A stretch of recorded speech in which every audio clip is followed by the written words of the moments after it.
Good morning student. Last लेक्चरला आपण human respiratory system हा point बघितलेला आहे. आता आपण मेकॅनिझम ऑफ रेस्पिरेशन हा पॉईंट बघणार आहोत. Respiration is a biological process involving exchange of gases between the atmosphere and the lungs, and it resumes in the formation of the ATP. It includes the following processes: breathing, external respiration, internal respiration and cellular respiration. Actual रेस्पिरेशनमध्ये काय होत असतं?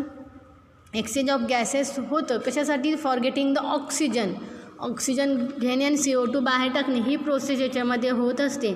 आणि ही process होताना त्याच्याबरोबर energy production होतं. ATP formation ही process होत असते. त्याच्यामध्ये 4 प्रोसेस इन्व्हॉल्व आहेत रेस्पिरेशनमध्ये: breathing, external respiration, internal respiration आणि सेल्युलर रेस्पिरेशन. त्यातलं पहिलं बघायचं आहे आपल्याला ब्रीदिंग. द ब्रीदिंगमध्ये actual it is a physical process. याच्यामध्ये 2 प्रोसेस आहेत. 2 याच्यामध्ये इव्हेंट होतात. आणि हे इव्हेंट होताना ह्याच्यामध्ये ब्रीदिंग फिजिकल प्रोसेस असेल, इन्स्पिरेशन आणि एक्सपिरेशन ह्या 2 इव्हेंट जरी होत असतील तरी याच्यामध्ये काही अशी पार्ट आहेत की जे इन्व्हॉल्व होतात. कोणते पार्ट असे इन्व्हॉल्व झालेले आहेत ब्रीदिंगमध्ये? तर थोरॅसिक केज, छातीचा पिंजरा, द रिब्स म्हणजे बरकड्या, sternum it is the bone between the ribs, intercostal muscle म्हणजे मसल छातीमध्ये असणारे मसल, आणि muscle of the diaphragm. Okay. आता ब्रीदिंगमध्ये 2 प्रोसेस, inspiration, expiration. See in the diagram inspiration and expiration. पहिली बघूया इन्स्पिरेशन. आता इन्स्पिरेशनमध्ये काय होणार आहे? डायग्रॅम बघितलं लक्षात येईल. How air is come in the trachea आहे. ट्रकेमध्ये एअर एंट्री करते आणि तेव्हाच डायफ्रॅम काय झालेला आहे? कॉन्ट्रॅक्ट झालेला आहे, खाली आलेला आहे. ओके. इन्स्पिरेशनमध्ये breathing in, ribs cage move up and forward. Rib cage असेल काय होतं? अप होतं आणि फॉरवर्ड डायरेक्शनने होतं. Pressure on the lungs decreases and air comes rushing in. Okay. ही प्रोसेस होते. तर ॲक्च्युअल इन्स्पिरेशन ही प्रोसेस स्टेप वाईज आपण जर बघितली तर काय असणार आहे? Atmospheric air taken in the lungs. हवा जी आहे ॲटमॉस्फिअरमधली ती आत लंगमध्ये एंट्री करते. Due to the pressure gradient in the lung and atmosphere. Lung आणि ॲटमॉस्फिअरमधल्या प्रेशर ग्रॅडियंटमुळं ॲटमॉस्फिअरिक एअर लंगमध्ये एंट्री करते. It is active process. So diaphragm flat and goes downward. Diaphragm contract होतो आणि डाऊनवर्ड डायरेक्शनने त्याची मूवमेंट होते. ओके. डायग्रॅममध्ये दाखवलेलं आहे diaphragm is downward direction. Intercostal muscle contract. Intercostal muscle काय होतात? कॉन्ट्रॅक्ट होतात. त्यामुळे रिब्स आणि sternum move upward and outward. Ribs हे काय होतात? साईडला होतात म्हणजे बाजूला जातात. त्यामुळं काय होणार आहे? थोरॅसिक व्हॉल्यूम जो आहे, छातीचा पिंजरा काय होतो? फुलतो. त्याचा व्हॉल्यूम जो असेल तो इन्क्रीज होतो. आणि जर व्हॉल्यूम इन्क्रीज झाला तर थोरॅक्स किंवा लंगवरचं प्रेशर काय होतं? ॲटोमॅटिक डिक्रीज होतो. प्रेशर डिक्रीज झालं तर काय होणार आहे? जी काही जास्तीत जास्त हवा ॲटमॉस्फिअरमधून लंगमध्ये येऊ शकते. जर मसल्स साईडला झाले म्हणजे रिब्स साईडला झाल्या, मसल्स जे असणार आहेत रिब्सला अटॅच असणार आहेत, थोरॅसिक व्हॉल्यूम वाढलं, लंगचं प्रेशर जो असेल तो डिक्रीज झाला तर ॲटोमॅटिक बाहेरची जी काही हवा असेल ती हवा काय होणार आहे? लंगमध्ये एंट्री करणार आहे. This is called the inspiration. दुसरं आहे एक्सपिरेशन. बरोबर त्याच्या उलटं असणार आहे. थोरॅक्स कॉन्ट्रॅक्ट होतो. Due to that diaphragm is relaxes and move upward direction. डायग्रॅममध्ये बघा मूव अपवर्ड डायरेक्शन. त्यामुळे जो काही इंटरकोस्टल मसल्स आहेत, intercostal muscles relax and pulling ribs inward and downward. Ribs जे असतात आत ओढले जातात आणि त्यामुळं थोरॅसिक व्हॉल्यूम काय होतो? डिक्रीज होतो. Thoracic volume as compared to inspiration, एक्सपिरेशनमध्ये थोरॅसिक व्हॉल्यूम डिक्रीज होतो.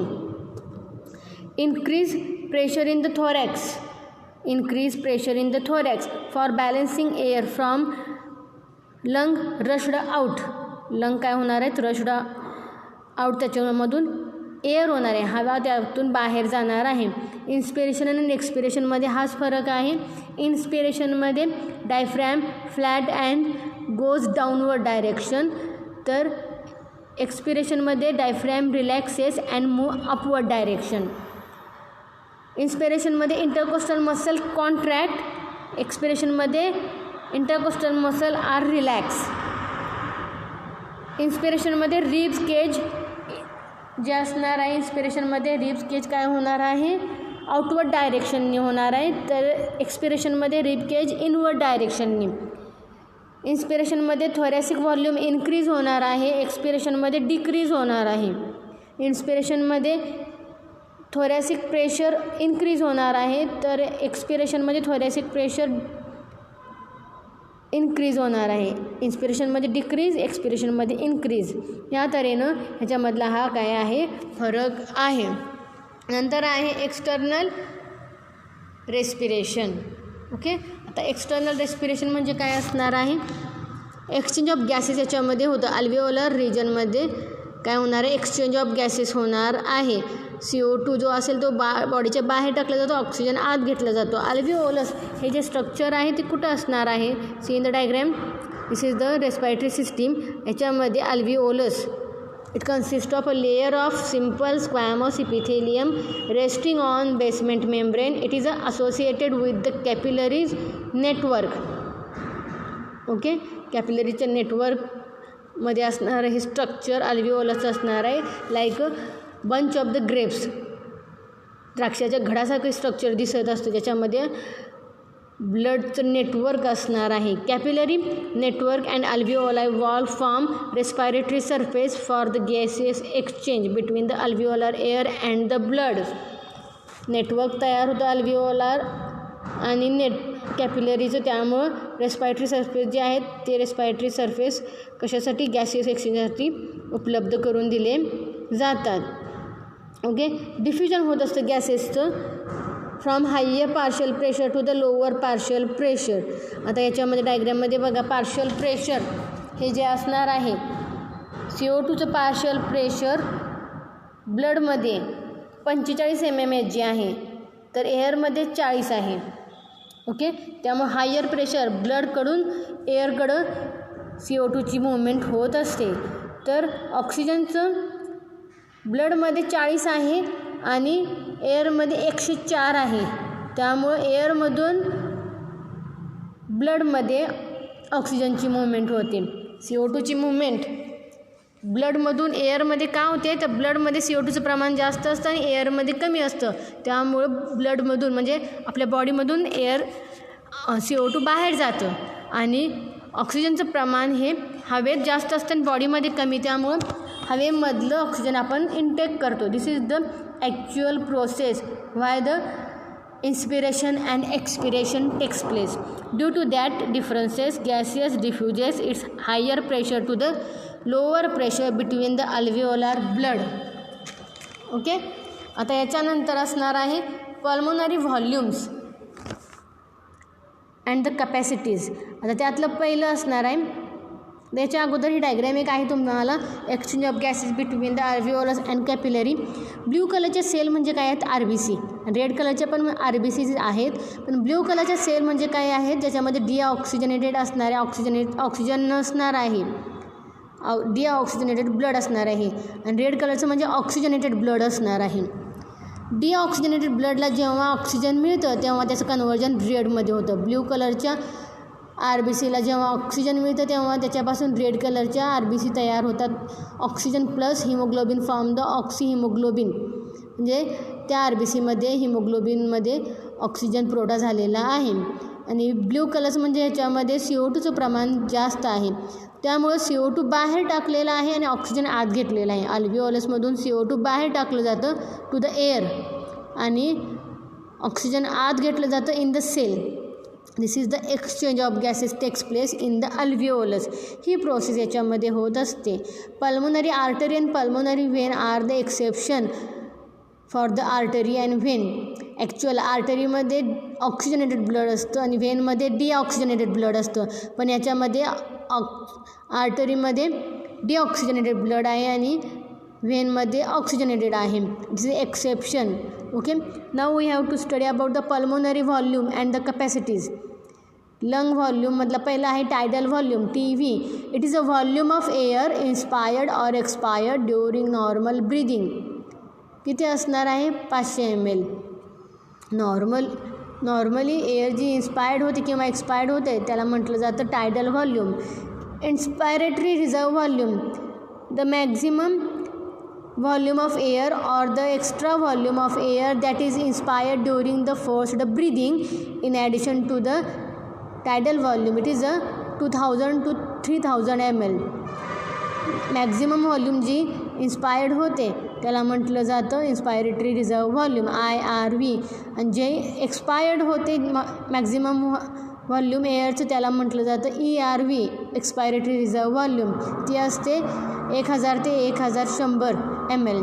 डेड स्पेस म्हणजे काय? The volume of air that is present in the respiratory track from nose to the terminal ब्रॉन्क्युल.